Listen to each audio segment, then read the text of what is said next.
Hello बच्चों, मैं हूं आयुष श्रीवास्तव और आप देख रहे हैं फिजिक्स कॉन्सेप्ट। आज ये हमारा लेक्चर नंबर 2 है, लाइट रिफ्लेक्शन एंड रिफ्रैक्शन का। तो इसमें आज हम जानेंगे रिफ्रैक्शन के बारे में। फर्स्ट वीडियो में मैंने आपको रिफ्लेक्शन के बारे में बताया है, तो चलिए स्टार्ट करते हैं बिना किसी देर के। तो रिफ्रैक्शन क्या होता है? रिफ्रैक्शन एक ऐसा फिनोमेना है जिसकी वजह से लाइट जो होती है, जब वो एक मीडियम से दूसरे मीडियम में जाती है, एक मीडियम से दूसरे मीडियम में ट्रेवल करती है, तब वो अपने ओरिजिनल पाथ से डेविएट हो जाती है। ठीक है, तो हम क्या लिखेंगे रिफ्रैक्शन को? डेफिनेशन देखिए, the phenomena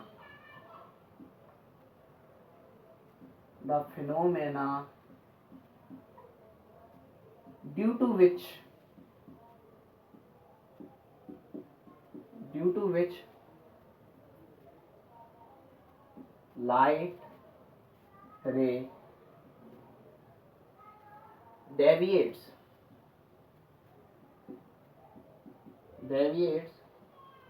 from its original path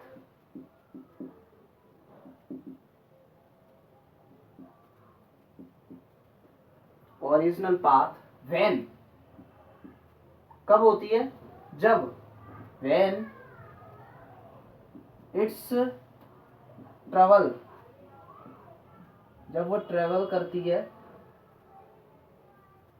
one medium to another medium, one medium to another medium. ठीक है, इसी को हम क्या बोलते हैं? इसी फिनोमेना को हम बोलते हैं रिफ्रैक्शन ऑफ लाइट। ठीक है, अब डेविएट कैसे होती है? इसके 3 केसेस हैं। तो पहला जो केस है वो है, जैसे ये हमारा एयर मीडियम है और ये ग्लास मीडियम है। ठीक है, समझ गए? ये एयर है, ये ग्लास है। तो क्या होता है, जैसे ये लाइट रे आई, ठीक है, ये लाइट रे आई, अब ये क्या करेगी? लाइट रे रिफ्रैक्ट होगी। तो कैसे होगी? अगर हम यहाँ पे एक नॉर्मल खींचे,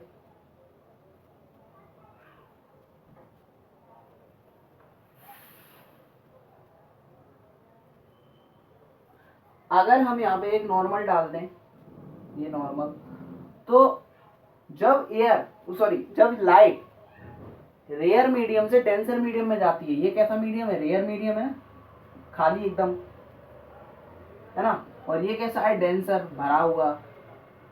ठीक है, तो जब लाइट रेयर मीडियम से डेंसर मीडियम में जाती है, तब ये क्या होती है? It bends towards the normal. ये नॉर्मल की साइड, थोड़ा सा नॉर्मल की तरफ बेंड हो जाती है। इसी को हम बोलते हैं रिफ्रैक्शन ऑफ लाइट। अब ये जो हमने नॉर्मल डाला, ये हमारा नॉर्मल है। ठीक है, तो नॉर्मल से इंसिडेंट रे जो एंगल होता है उसको हम बोलते हैं इंसिडेंट एंगल, और नॉर्मल से रिफ्रैक्टेड रे का जो एंगल होता है उसको हम बोलते हैं रिफ्लेक्टेड एंगल। ठीक है, ये हमारा पहला केस है। सेकंड केस क्या है? जब लाइट रे डेंसर से रेयर मीडियम में जाती है, जैसे ये लाइट आई, अब ये क्या करेगी? ये हमने नॉर्मल डाल दिया, तो ये क्या होगी? ये थोड़ी सी बेंड हो जाएगी। अगर मैं इसको थोड़ा सा इस तरफ बनाऊं, बेंड हो जाएगी। किसकी तरफ होगी बेंड? बेंड किसकी तरफ होगी? Away towards the away from the normal, normal से दूर बेंड होगी। ठीक है, ये थोड़ा पास में होगी बेंड, और ये कैसी होगी? दूर। और ये हमारा क्या हो जाएगा? Incident angle. ये हमारा हो जाएगा रिफ्रैक्टेड एंगल। ठीक है, 2 केस हो गए हमारे। तीसरा केस क्या है? तीसरा केस है हमारा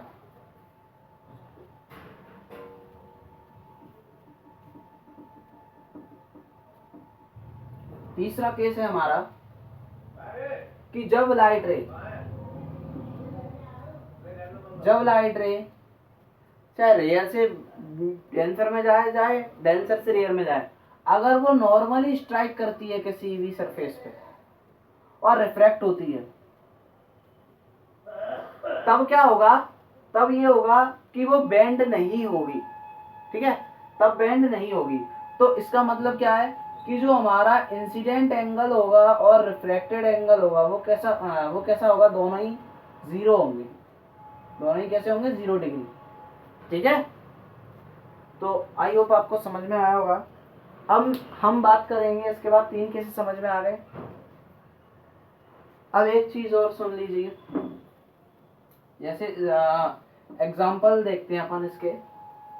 जैसे फॉर एग्जाम्पल ये कोई ग्लास स्लैब है। ठीक है, ये क्या है, कोई ग्लास स्लैब है। अब आपको बताना है कि लाइट रे कैसे कैसे जाएगी। तो जैसे ये लाइट रे आ रही है, अब ये किस तरफ बेंड होगी, तो ये हमने क्या किया, यहाँ पे नॉर्मल डाला। ठीक है, अब ये किस तरफ जाएगी, ये जैसे नॉर्मल है तो ये किस तरफ जाएगी, टुवार्ड्स द नॉर्मल जाएगी, क्योंकि रेयर से डेंसर में जा रही है। ये क्या है, रेयर है, एयर भरी हुई है, यहाँ पे एयर है ना यहाँ पे, तो ये रेयर मीडियम है, रेयर मीडियम है। और ये कैसा है, ग्लास स्लैब है, तो ये कैसा है, डेंसर है, डेंसर मीडियम है। अब लाइट रे यहाँ से जा रही है, यहाँ पे आई। अब क्या है, डेंसर से रेयर में जाएगी, तो अगर हम यहाँ पे अगर नॉर्मल डालें तो ये क्या होगी, अवे फ्रॉम द नॉर्मल। क्या होगी, away from the normal, normal से दूर हो जाएगी, क्योंकि ये हमारा ग्लास मीडियम डेंसर मीडियम है और ये कैसा है, रेयर एयर मीडियम है। ठीक है, इस वजह से क्या होगी, अवे फ्रॉम नॉर्मल हो जाएगी। अगर एक और केस देखें हम,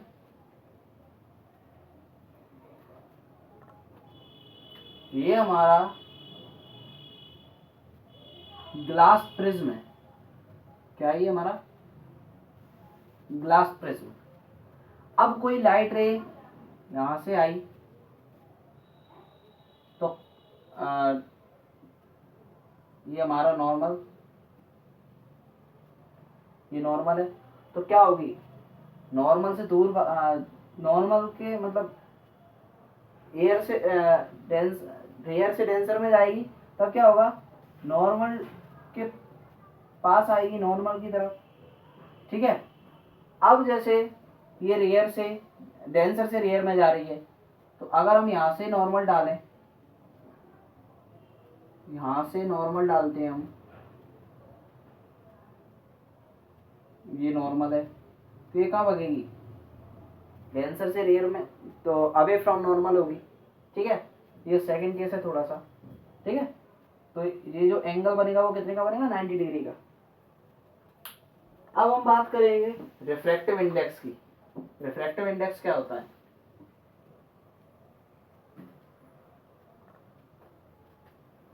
तो अब हम बात करने वाले हैं रिफ्रैक्टिव इंडेक्स के बारे में। रिफ्रैक्टिव इंडेक्स बेसिकली हम ऑप्टिकल डेंसिटी को मेजर करने के लिए यूज करते हैं। ठीक है, रिफ्रैक्टिव इंडेक्स का मतलब क्या होता है, ऑप्टिकल डेंसिटी को मेजर करने के लिए।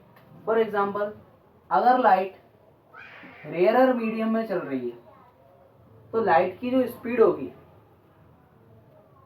वो कैसी होगी, स्पीड ऑफ लाइट कैसी होगी, फास्ट होगी। ठीक है,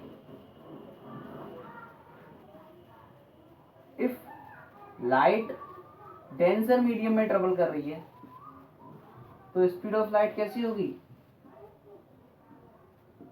स्पीड ऑफ लाइट जो होगी वो स्लो होगी।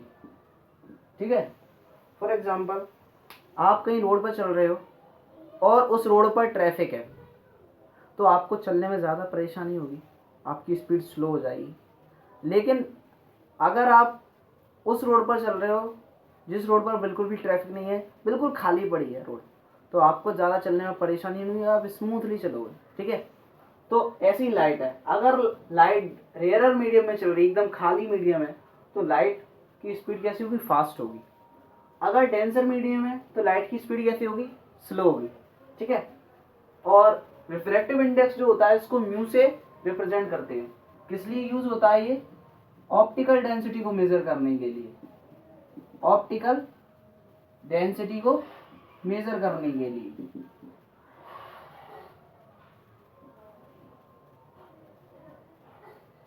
मेजर करने के लिए, ठीक है, ऑप्टिकल डेंसिटी को मेजर करने के लिए।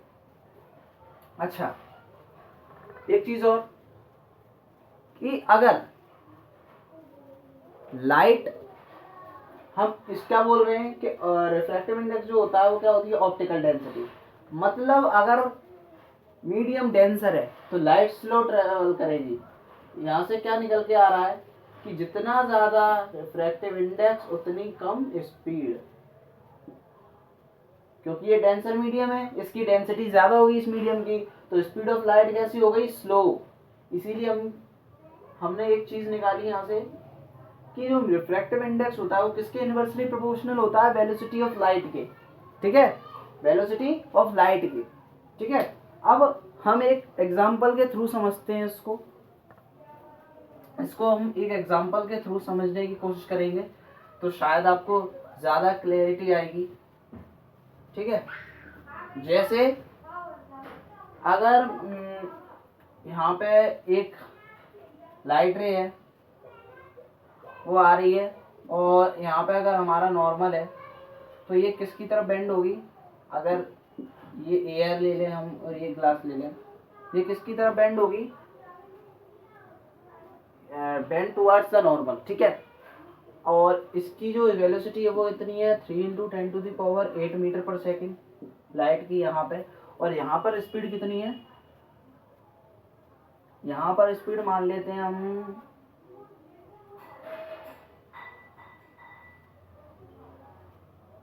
यहाँ पर मान लेते हैं, यहाँ पर मानेंगे हम 2.5 मान लेते हैं। ठीक है, 2.5 × 10⁸ मीटर पर सेकेंड। ठीक है, यहाँ पर हमने 2.5 मान ली। अब हमें रिफ्रैक्टिव इंडेक्स निकालना है किसका? ग्लास का निकालना है विद रिस्पेक्ट टू एयर। अच्छा, एक चीज और, यहाँ पर V1 ये है और ये V2 है। यहाँ का जो रिफ्रैक्टिव इंडेक्स है वो म्यू है, यहाँ का रिफ्रैक्टिव इंडेक्स क्या है? Mu G. तो हमें रिफ्रैक्टिव इंडेक्स निकालना है किसका? एयर का, सॉरी ग्लास का। किसके रिस्पेक्ट में? एयर के में। तो हम ग्लास का रिफ्रैक्टिव इंडेक्स निकाल रहे हैं किसके में? एयर के में। तो अभी हमने क्या देखा था कि जो म्यू होता है वो किसके इनवर्सली प्रोपोर्शनल होता है? वी के।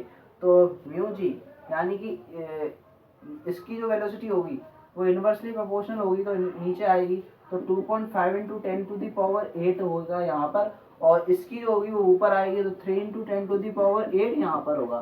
तो 10⁸ से 10⁸ कैंसिल। अगर हम यहाँ पे 0 बढ़ा दें, पॉइंट हट जाएगा। ठीक है, यहाँ से डिवाइड करेंगे तो कितना आएगा? 1 पॉइंट, और 5 बचेगा, और 0 बढ़ाएंगे तो कितना आ जाएगा? 0 बढ़ा के 2 आएगा। तो जो रिफ्रैक्टिव इंडेक्स होता है, अगर हम इसको ऐसे भी लिख सकते हैं, refractive index of glass in air. ठीक है, refractive index of glass in air. तो रिफ्रैक्टिव इंडेक्स मतलब ये हमें ये बता रहा है कि जो रिफ्रैक्टिव इंडेक्स होता है, मतलब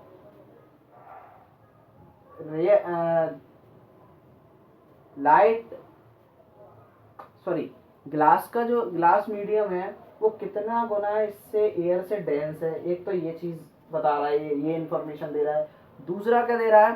क्या लाइट जो होती है वो कितनी गुना कम स्पीड से ट्रेवल करती है, कितने टाइम्स कम स्पीड से ग्लास में ट्रेवल करती है इन कंपैरिजन टू एयर। ठीक है, तो ये आपको समझ में आया होगा। तो इससे पहले मैं एक वीडियो और अपलोड कर चुका हूँ रिफ्लेक्शन पे। अगर आपको उसमें या इस वीडियो में कोई भी डाउट है तो आप मुझसे कमेंट सेक्शन में लिखकर पूछ सकते हैं। मैं होपफुली मैं आपका आंसर ज़रूर करूँगा। तो तब तक के लिए खुश रहिए, स्वस्थ रहिए, मस्त रहिए और पढ़ाई करते रहिए। Good bye, see you.